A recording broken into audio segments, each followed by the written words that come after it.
This is a story of the soil, the shears, and the sun. It's a tale of a man named Caleb, a woman named Gemma, and the strange upside-down logic of a kingdom that looks nothing like the world we know. The decree of the wild. The air in the room felt charged, like the static before a lightning strike. Caleb leaned forward, his voice a low rumble of conviction. The kingdom of God, he said, is a paradox. It's a glitch in the world's system. The good news isn't a suggestion, it's an arrival. And the decree of King Jesus? It's to love, not politely, not safely, but wildly, uncontrollably, unfairly, righteously, and undeniably.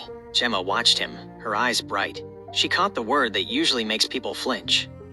Unfairly, she repeated. That's the one, isn't it? In the world, unfair is a grievance. But in the kingdom, unfair is just another word for grace. She began to sketch the dimensions of this wild love. Wildly, love that hops the fence of etiquette to find the one lost sheep. Uncontrollably, a flood that ignores the off switch of someone's bad performance. Unfairly, giving the most to those who deserve the least. Righteously, a fierce commitment to the highest good of the other. Undeniably, love so heavy and visible the world has to squint just to look at it. 2. The Great Exchange. Caleb sat back, a shadow crossing his face. Do you think God is unfair in general? Gemma didn't hesitate. If you're using the world's balance sheet? Absolutely. God is the most unfair being in existence. And thank God for that. She explained the grand paradox. If the world is a courtroom, we are all guilty. Fairness would mean we pay the bill, but the kingdom is built on a trade. Jesus took the fair punishment, and in exchange, he handed us a righteousness we didn't earn. We get what we don't deserve. That's grace, Gemma said. And we don't get what we do deserve. That's mercy. It's technically a scandal. It's like the laborers in the vineyard who showed up at 4 p.m. and got a full day's pay. The 8 a.m. crew screamed, "That's not fair." And the owner just smiled and asked, "Am I not allowed to be generous with what is mine?" 3. The contractor's dilemma. The room went quiet. Caleb looked down at his hands. If he's so loving, why do the bad things still happen? I've followed the commands, but sometimes life just breaks. You're facing the contractor's dilemma, Gemma replied softly. We think we signed a deal. I obey, you protect. But the kingdom isn't a transaction, it's a relationship. She pointed to the Hall of Faith. Joseph in a pit, Paul in chains, Stephen under a hail of stones. They did everything right, and the world responded with wrong. In the kingdom, Gemma whispered, favor isn't the absence of trouble. It's the presence of God. Sometimes the bad thing is the only soil where that wild love can actually take root. Ivy. The perpetual tree. I feel like a tree, Caleb said suddenly, his voice thick with weariness. I'm constantly being trimmed. My leaves are falling, and people, they're always pulling on my limbs, sitting on my branches. It's heavy, Gemma.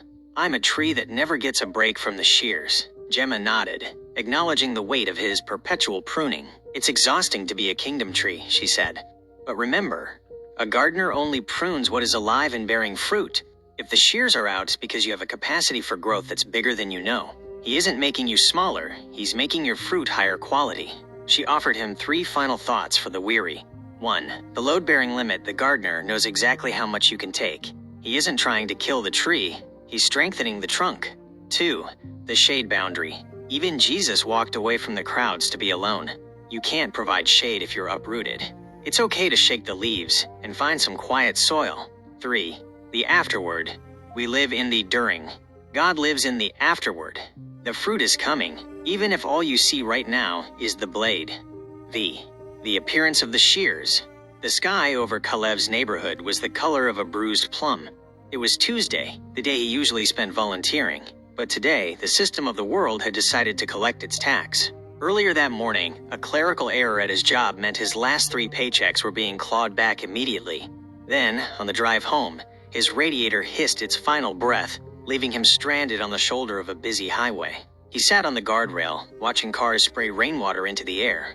He felt less like a king's messenger and more like a target.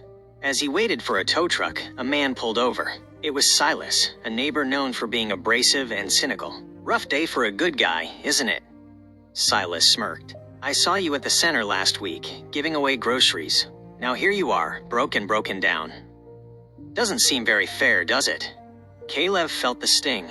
He felt the urge to snap back, to demand why the gardener was letting this stranger hack at his branches. 6.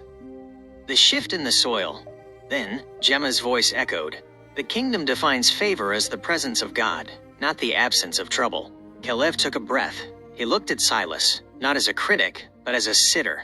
A person looking for shade, even if they were looking for it with a scowl. You're right, Silas, Kalev said, his voice steady. It's not fair. But if God were fair, I wouldn't have been forgiven for half the mess I've made in my life. So I figure I can handle a broken radiator. Silas blinked. The cynicism wavered. You're serious? You're not even mad? I'm tired, Kalev admitted. But I'm not abandoned. There's a difference. 7. The unfair exchange. Kalev reached into his bag and pulled out a sandwich, his only meal for the day. You hungry, Silas? Silas looked at the sandwich, stunned. You're giving me your lunch? After I just mocked you?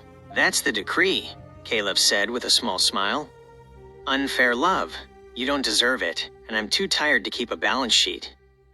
Just take it. As Silas took the bread, the atmosphere shifted. The system said Kalev should be angry. The kingdom said he should be generous. By losing his leaves, his money, his car, his pride, the limbs of his character were suddenly visible. 8. The afterward. The tow truck finally arrived. As Kalev climbed into the cab, Silas called out, Hey, Kalev! My brother runs a shop. I'll call him. He'll fix that radiator for parts. Cost only. Because you're a weird guy. Kalev sat in the cab, watching the rain. He was still broke. He was still tired. The pruning had hurt, but as he looked out the window, he realized that a branch he didn't know he had was now strong enough to hold someone else's weight. The gardener hadn't missed a snip.